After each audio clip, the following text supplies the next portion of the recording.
want to help, fine-tune, think carefully.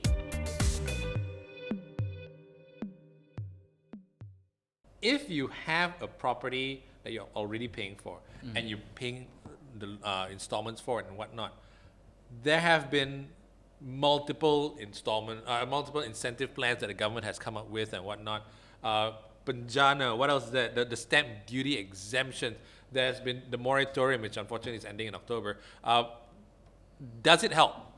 Does it really, really help homeowners who are like the bottom part of M40 and the B40, higher part of B40? Does it really help? In the long run, we need to see what happens beyond this year, next year. I don't know whether you share this view, but I think the new normal is here to stay for a long time. Yeah.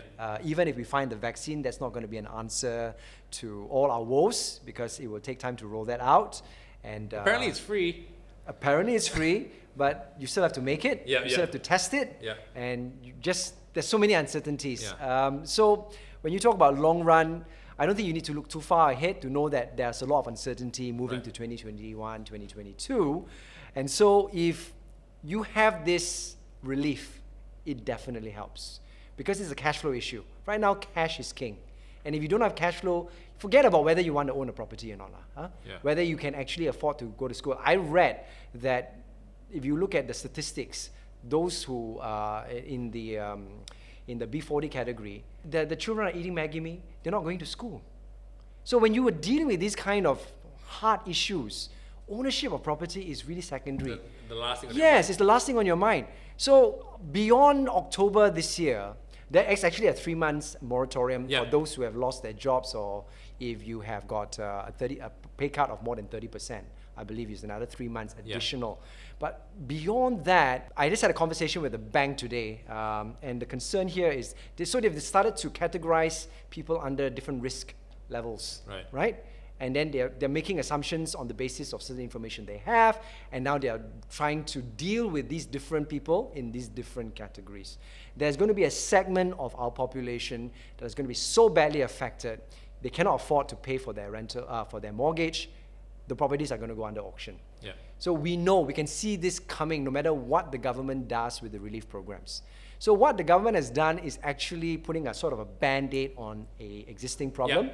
In a way, that's true. The band-aid helps because it gives more people an opportunity to try and find ways to restructure, right? Yep. But there will be a segment that will not be able to put their head Moratorium or above not, right? moratorium or not. So so I think it's basically looking at different segments and finding different solutions for different groups of people in our society. Dato Seri, what do you think of the incentives? Okay, I think let's be a bit more specific. I think the Penjana and etc. the incentives are primarily, let's refocus and look at it.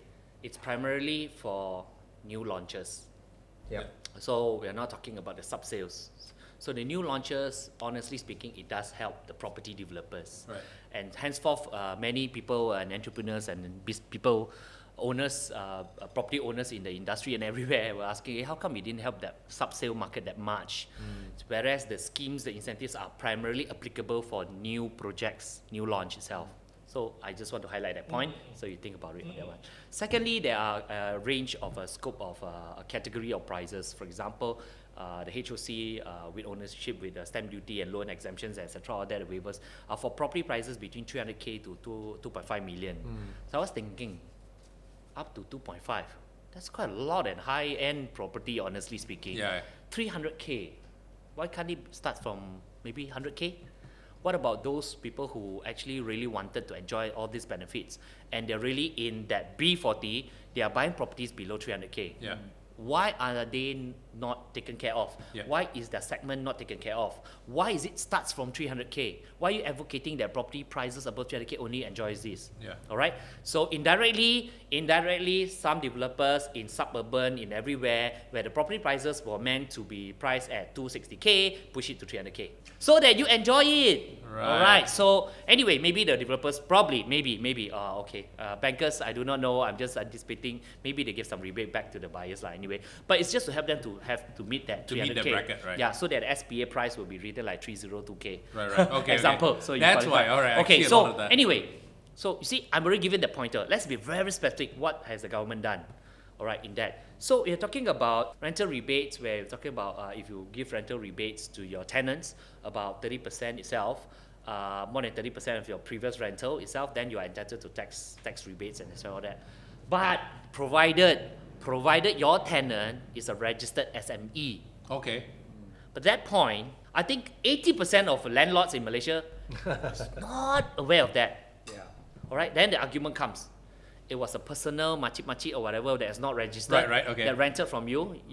Maybe the rental even 900 ringgit, whatever not, for your level 2 second floor of your shop lot or whatever not. So, and operating some maybe whatever business Right. and not registered as SME. So you thought and you gave that rental rebate of 30%. Yeah. I'll give you. Of course, you will not get a full rebate of the entire 30%, but you know that you still need to give some to help back your tenant or that. Unfortunately, after giving that and after agreeing and after move on, oops, You're not. they are not a registered SME. Yeah. When the government, if you want to do this, please let it open for everybody. Not just the SME. What about a normal other individuals and etc. and all that? Yeah. And we'll talk about the limit of some limitations of the up to 3 properties. The RPGT exemptions, 1st of June until 31st of December 2021, where the homes of RPGT exemptions are limited to disposal of 3 units of residential homes per individual. My question is this: why must it only be individual? Why until so many? If you really want to do it, you also make it applicable for companies, because there are also companies that own residential properties itself, and they could also let go and ease the company's operational income and etc. And they're also more than willing to actually sell at what the normal individual sells itself. So why must it is individual? And I'm just perplexed. Why is it up to even 3? You know, that kind of, for example. And so are you trading as an individual? Are you trading properties? Yeah. So is the government encouraging a trading of properties itself? You know, that kind of. So when I look at it, extremely good effort. I will give 6 marks out of 10 marks to the government. Extremely 6 good out of 10. 6 out of 10. Okay. It can be further improved. It can be further improved.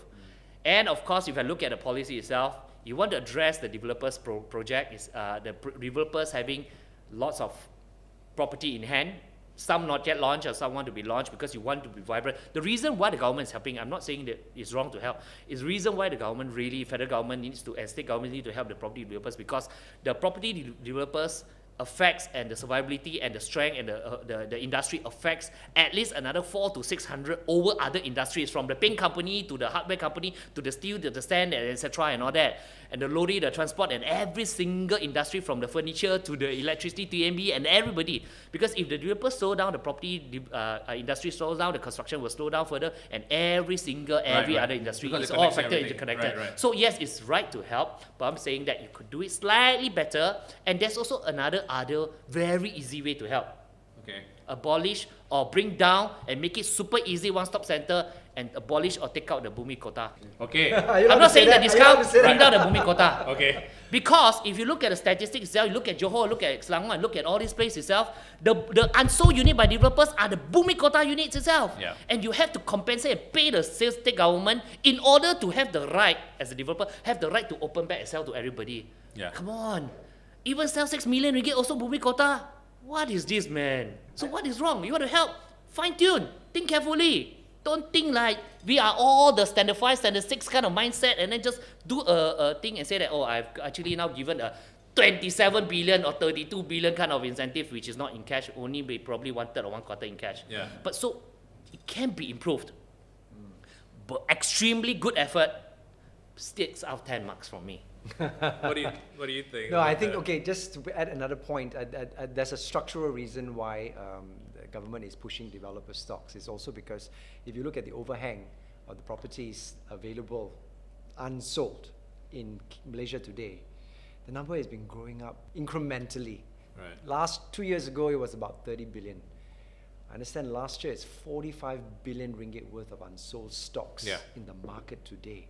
Next year, I won't be surprised if it's 60, 65 billion. They should break it down, break it out. Yeah. Bumi Kota, you need how many, and non-Bumi Kota, So you need how if they many. don't deal with this problem, just think about all that resources in unused, underutilized units. Yeah. It will become a major problem structurally for our country when it comes to ownership. These developers, how long can they sustain having these kind of properties? if they start letting go at tremendously huge discounts, what does that do to the overall market? So I think the government is aware that we have this issue, and that's why they place so much emphasis in trying to get rid of these developer stocks. I think it helped. Last year they sold about 25 billion during the HOC. Yeah. So they said they saw that successful. They're trying to do it again this year. So we don't know what the numbers are this year. It does help, but the problem is a lot deeper than that.